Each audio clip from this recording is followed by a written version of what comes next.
बिस्मिल्लाहिर्रहमानिर्रहीम अस्सलाम वालेकुम। Welcome to my channel English grammar fun and a very warm welcome to all of you. We welcome new year, happy new year to all of you.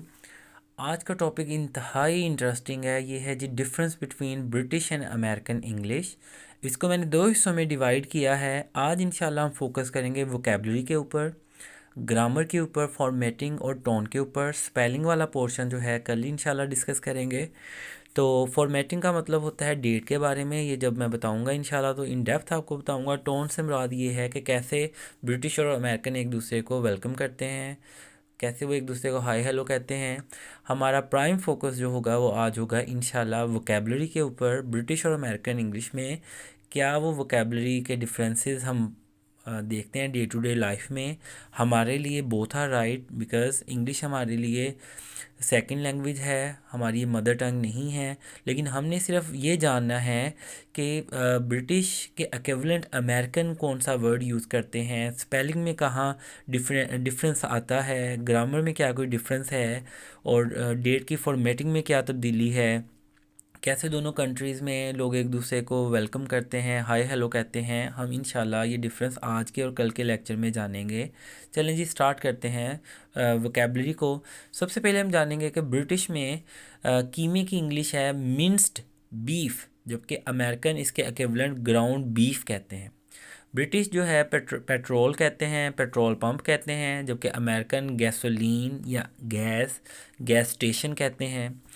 British football कहते हैं, जबकि American उसके equivalent word soccer British में pronunciation है, जबकि soccer जो है ये अमेरिकन प्रोनाउंसिएशन है इसकी। तो लिफ्ट जो है ये ब्रिटिश वर्ड है, जबकि इसके इक्विवेलेंट एलिवेटर अमेरिकन यूज़ करते हैं। ब्रिटिश में टाइम टेबल यूज़ होता है, जबकि स्केड्यूल या शेड्यूल अमेरिकन यूज़ करते हैं। बिस्किट सही तलफ़्फ़ुज़ है, लोग इसको बिस्कुट पता नहीं क्यों कहते हैं। तो बिस्किट जो है ये ब्रिटिश में यूज़ होता है, जबकि इसके इक्विवेलेंट जो है कुकी वर्ड जो है ये अमेरिकन यूज़ करते हैं, अमेरिका में ये यूज़ होता है। तो हम देख रहे हैं जी मेन फोकस वोकेबलरी में डिफरेंस क्या है। विंटर चल रहा है तो हम जो अपने आप को सर्दी से बचाने के लिए ये स्वेटर पहनते हैं ये अमेरिकन है, जबकि ब्रिटिश इसके इक्विवेलेंट जंपर का वर्ड इस्तेमाल करते हैं। ऑटम हम मौसम ख़ज़ा को कहते हैं, ब्रिटिश इससे मुराद सर्दियाँ लेते हैं, और अमेरिकन इसके इक्विवेलेंट वर्ड फॉल यूज़ करते हैं। जॉब के लिए हम सीवी लिखते हैं, ये ब्रिटिश है, जबकि रिज्यूम ब्रिटिश प्रोनाउंसिएशन है, रिज्यूम में अमेरिकन प्रोनाउंसिएशन है, ये अमेरिकन यूज़ करते हैं। सोफ़ा ब्रिटिश में है, जबकि इसके इक्विवेलेंट काउच जो है ये अमेरिकन यूज़ करते हैं। टैक्सी ब्रिटिश वर्ड है, जबकि कैब जो है ये अमेरिकन है। मेज़ और कॉर्न बोथ आर सेम, ये हम भुट्टे के लिए, छली के लिए, मकई के लिए इस्तेमाल करते हैं। तो मेज़ ब्रिटिश वर्ड है, जबकि कॉर्न जो है ये अमेरिकन वर्ड है। हम जितने भी वोकेबलरी आइटम्स देख रहे हैं आप देखते होंगे हम ऑलमोस्ट दोनों को कहीं ना कहीं इस्तेमाल करते हैं। आपने डिफरेंस जानना है दोनों में डिफरेंस क्या है। अंडरग्राउंड वर्ड जो है ये ब्रिटिश है, जबकि इसके मुतबादल जो है सबवे अमेरिकन यूज़ करते हैं। फुटपाथ के लिए पेवमेंट ब्रिटिश है, जबकि साइड वॉक अमेरिकन है। हॉलीडे जो है ये ब्रिटिश है छुट्टी के लिए, जबकि वेकेशन अमेरिकन है। मोबाइल फ़ोन ब्रिटिश में यूज़ होता है, जबकि सेल फ़ोन अमेरिकन है। वायरलेस ब्रिटिश है, जबकि कोडलेस अमेरिकन है। नंबर प्लेट जो है ये ब्रिटिश यूज़ करते हैं, जबकि लाइसेंस प्लेट जो है ये अमेरिकन यूज़ करते हैं।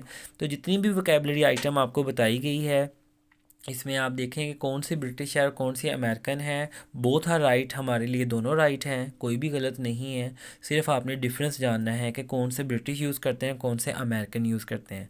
आपने लेक्चर को एंड तक देखना है, कोई भी पार्ट स्किप नहीं करना, और कल का भी आपने लेक्चर स्किप नहीं करना। कल मैं स्पेलिंग पे फोकस करूँगा।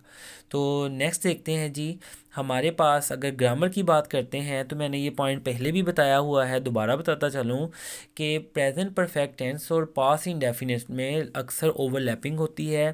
ब्रिटिश जो है अगर रीसेंट एक्शन होगा तो उसके लिए वो प्रेजेंट परफेक्ट को चूज़ करेंगे, जैसे you have broken my pen, तुमने मेरा कलम तोड़ दिया है, तुमने मेरा पेन तोड़ दिया है।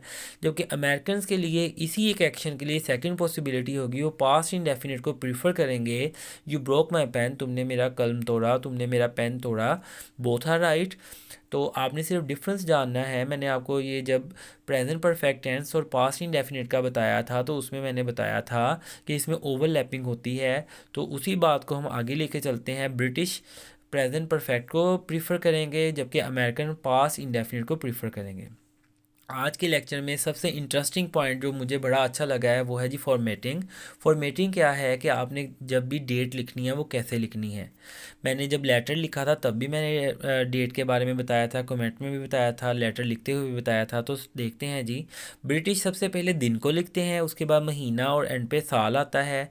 जो कि अमेरिकन पहले मंथ लिखते हैं, फिर डे आता है और फिर ईयर आता है। अगर किसी को इन दोनों में डिफरेंस ना पता हो या वो दोनों कंट्रीज़ में कहीं जाएं तो फॉर्मेटिंग की वजह से कंफ्यूज हो सकते हैं। तो आप ये जान लें, जैसे अगर मैं MARCH मार्च लिखता हूँ तो इसको आइडेंटिफाई करना इजी है। जो कि अगर इसको डिजिट में लिखा जाए तो 6/3/2022 या 3/6/2022 दोनों में डिफ्रेंशिएट करना मुश्किल है कि 6 जो है ये डे है कि मंथ है। तो ये जान लें कि ब्रिटिश जो है वो डे को पहले लिखते हैं जबकि अमेरिकन जो है वो मंथ को पहले लिखते हैं। तो आप कन्फ्यूजन से बच सकते हैं, डेट के बारे में कन्फ्यूजन जो है इससे बचा जा सकता है अगर आप इस पॉइंट को माइंड में रखें। टोन की अगर बात करते हैं तो ब्रिटिश जब एक दूसरे से मिलते हैं तो गुड मॉर्निंग कहते हैं जबकि अमेरिकन हे कहते हैं या हाय कहते हैं। ब्रिटिश जो है वो कहते हैं हाउ डू यू डू, आप कहते हैं। अमेरिकन उसके इक्विवेलेंट कहते हैं व्हाट्सअप, क्या चल रहा है, क्या हो रहा है। तो आज मैंने कोशिश की है कि आपको स्पेसिफ़िकली वोकेबलरी के बारे में बताऊं, फॉर्मेटिंग के बारे में बताऊं, ग्रामर और टोन के बारे में बताऊं। कल इंशाल्लाह मैं आपको स्पेलिंग डिफरेंस बताऊंगा ब्रिटिश और अमेरिकन इंग्लिश में। तो मेरे चैनल के साथ जुड़े रहिए। अगर अभी तक सब्सक्राइब नहीं किया तो काइंडली सब्सक्राइब कीजिए, फ्रेंड्स और फैमिली में शेयर कीजिए। मैंने बारहा आप लोगों को कहा है कि अगर कोई लेक्चर आपका स्किप हो गया है तो काइंडली इसको रीविज़िट कीजिए और अपनी इंग्लिश इम्प्रूव कीजिए, स्पोकन बेहतर करें, रिटन स्ट्रक्चर बेहतर कीजिए। अपना ख्याल रखिएगा, दुआओं में याद रखिएगा।